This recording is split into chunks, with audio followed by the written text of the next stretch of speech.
একজন পুরুষ মানুষ যদি নাভি থেকে হাঁটু পর্যন্ত ঠেকেও নামাজ আদায় করে তার নামাজ হয়ে যাবে, কিন্তু একজন মহিলা যদি নাভি থেকে হাঁটু পর্যন্ত ঠেকে নামাজে দাঁড়ায় ওর নামাজ হবে না, না হবে না। কারণ ওর ফরজটা একটু বেশি। ওর মাথার চুল যদি সিজদায় দিতে গিয়ে রুকু দিতে গিয়ে দেখা যায় ওর নামাজ ভেঙে যাবে। এই জন্য মেয়েদের শাড়ি পরে আমার মনে হয় নামাজ শুদ্ধ হয় না। মেয়েরা যারা শাড়ি পরে নামাজ পড়েন এটা বাদ দেবেন, আপনি সালোয়ার কামিজ বানাবেন। আমার মনে হয় সালোয়ার কামিজে খরচও কম হবে, ফরজ পর্দা আদায় হবে, নামাজও সুন্নত অনুযায়ী হবে। আমরা স্বামী যারা আছি তারাও বেশি দেবো। 3000 5000 টাকা দিয়ে শাড়ি না কিনে 450 500 টাকা দিয়ে সালোয়ার কামিজ বানানো হয়ে যায়। মেয়ের লোক ঝামেলা ও সাথে মানতে চাই না। সময় জামা বোনেরা, আপনার ফরজ মুখমণ্ডল, হাতের কবজি আর পায়ের পাতা বাদ দিয়ে পুরা শরীর আপনাকে ঢেকে রাখা লাগবে। নামাজের সময় অন্তত মাথার চুলটা যেন বের হয়ে না যায় কোনো ক্রমে। শয়তান সবচেয়ে বেশি আনন্দ উপভোগ করে তখন যখন দেখে কোনো মানুষের লজ্জাস্থান উন্মুক্ত হয়ে আছে। আর এটা আসান করার জন্য 15.5 বছরে যারা দায়িত্বে ছিল, ডাইরেক্ট ইনডাইরেক্ট ওই মানুষগুলো সবচাইতে বেশি চেষ্টা চালিয়েছে।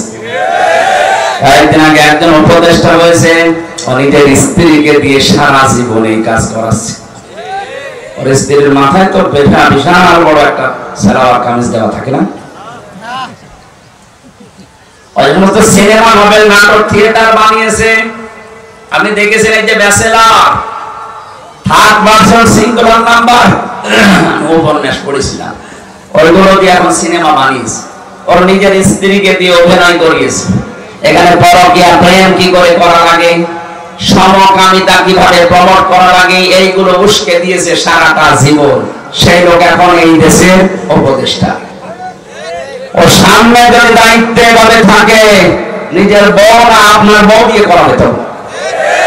এই জন্য দেশে এখন ঝড় উঠতেছে না, এরে বাদ দিন।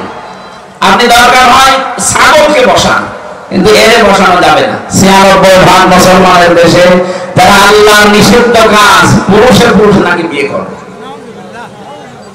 বাড়ি যে কালকে বলবে টের পাচ্ছেন কোথা যাচ্ছে। খালি নামাজ পড়ে রোজা রেখে কালো বোরকা পরে হাঁ করে থাকলে হবে? বাস্তব মানিয়াও লাগবে না। আপনার মেয়ে কালকের দিন পরে নিয়ে চলে যাবে, বলবে যে না দেওয়া লাগবে।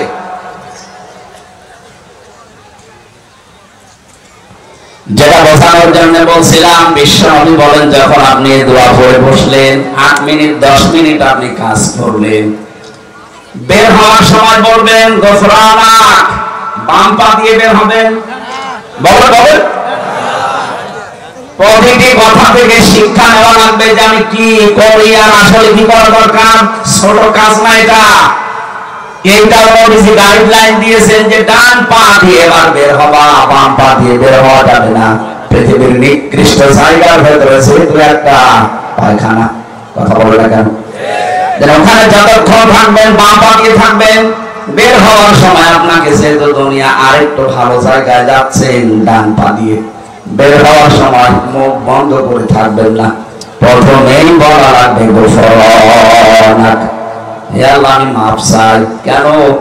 কারণ 8-10 মিনিট আমি তোমার কাছে ক্ষমা চাইতে পারিনি, একটা কাজে ছিলাম, দয়া করে আমাকে তুমি মাফ করে দাও।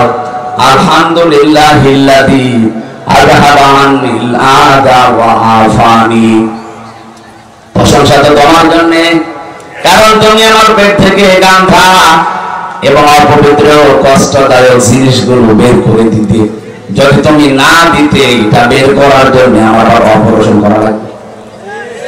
যাদের পাইলস হয়, অর্শ হয়, ফিস্টুলা হয়, আপনি দেখেছেন বাস্তবতা দরকারে কে বলে 10 মিনিট 8 মিনিট না, ঘন্টা পরে ঘন্টার উপর বসে আছে ওরকম জায়গায়। আল্লাহ যদি সত্যি আপনাকে গান্ধা জিনিস বের করে না দিতেন, ওটা কেটে বের করে লাগার জন্য অপারেশন করা লাগবে। হাদিস পড়েছি, কোন মানুষ যদি সত্যি এই দোয়াটা পড়ার সময়, বের হওয়ার সময় আমল করতে পারে, এরকম কঠিন রোগ থেকে আল্লাহ তারে আস্তে আস্তে বাঁচিয়ে দেয়। জীবনে দোয়া অনেকে আছে পড়েই, আমার বোঝানোর বিষয় ছিল যে দোয়াটা পড়ে আসলেন, গেলেন, 8-10 মিনিট সময় কাটালেন, পড়াটা নবীজির গাইডলাইন মতো হয়েছে, এই জন্য পড়াটাই ইবাদত। কথা বলেন না, এটা যে ইবাদত মানে তো আপনি মনে করছেন আমি 10 মিনিট টয়লেটে থাকলাম, এটা বলে ইবাদত হয় কি করে? হ্যাঁ, কারণ এই তরিকাটা রাসূলুল্লাহ, এই তরিকা যদি আপনি আব্রাহাম লিঙ্কনের মতো করেন, আপনি যদি জো বাইডেনের মতো যান আর বের হন, ডোনাল্ড ট্রাম্পের মতো যান আর বের হন, ওইটা তো কোনো ইবাদত হবে না। ওটা কিয়ামতের দিন আপনাকে আল্লাহ হাসিল করবে ওই ট্রাম্পের সাথে, কারণ আপনার গাইডলাইন দাতা, আপনার আদর্শ, আপনার অভিভাবক হয়ে দাঁড়িয়েছে পথ প্রদর্শক ট্রাম্প। কথা বলে না কেন? আমাদের বাস্তবতা শুধু মাওলানা পড়লে হবে? আমি তো একটা বললাম জিকিরটা, দুনিয়ায় যত রকমের কাজ আছে প্রত্যেকটি কাজে সেই অনুসরণ করা লাগবে মুহাম্মদুর রাসূলুল্লাহ। কেউ বাজারে গেছে, কিভাবে দরদাম করবে, কিভাবে তার ক্রেতা বিক্রেতা বিক্রি হবে, এমন কোন কাজ নেই নবীজি জীবনে করেননি। আর আপনি ওই কাজের বাইরে কোন কাজ করলে আপনার মাওলানা মুহাম্মদ ওয়া আলী সাইয়্যিদিনা কিচ্ছু হয়। তাহলে দরুদ শরীফ কবুল না হলে মাহফিল কবুল হবে? বলেন বলেন। আল্লাহ যেন আমাদেরকে সহজ ভাবে বোঝার তৌফিক দিন, বলেন আমিন।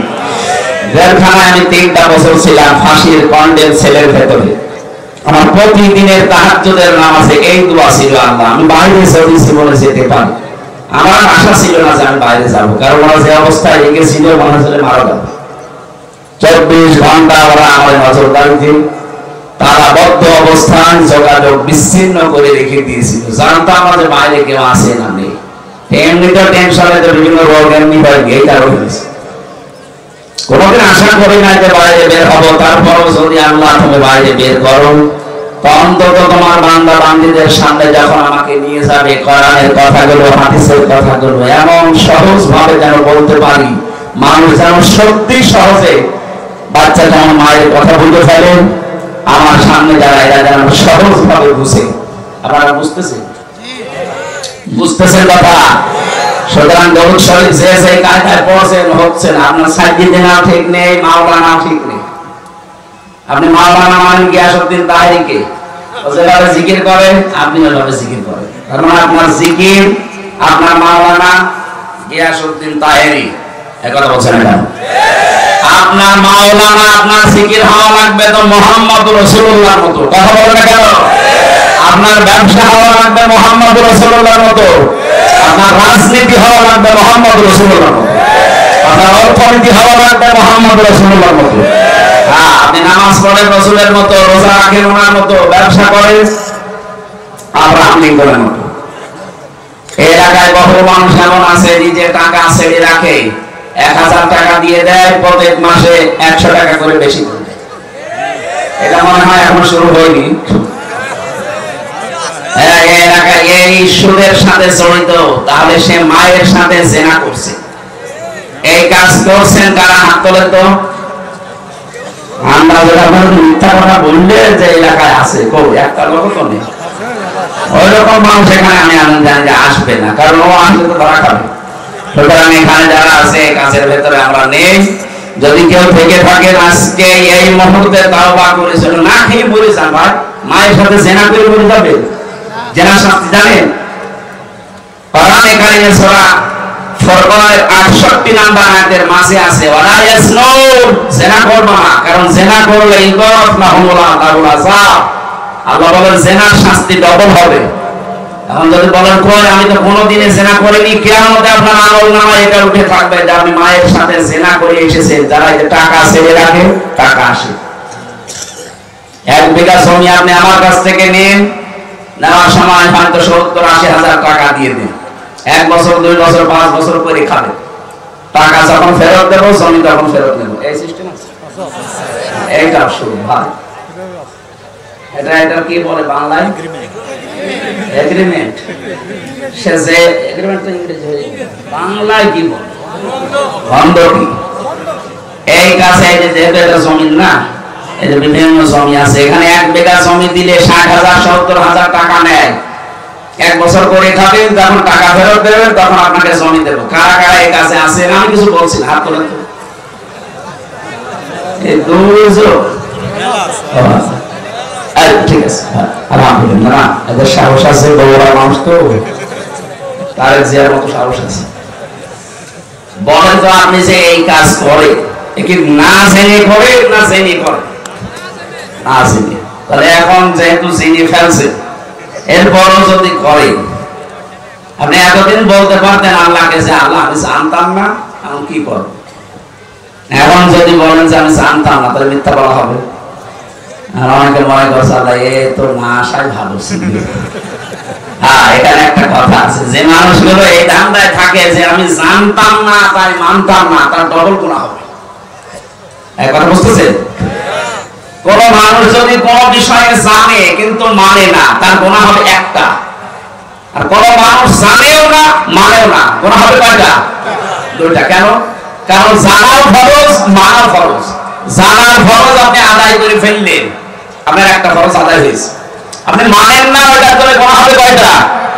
বলেন না কেন? আপনি জানেনও না মানেনও না, আপনি জানেন না কেন?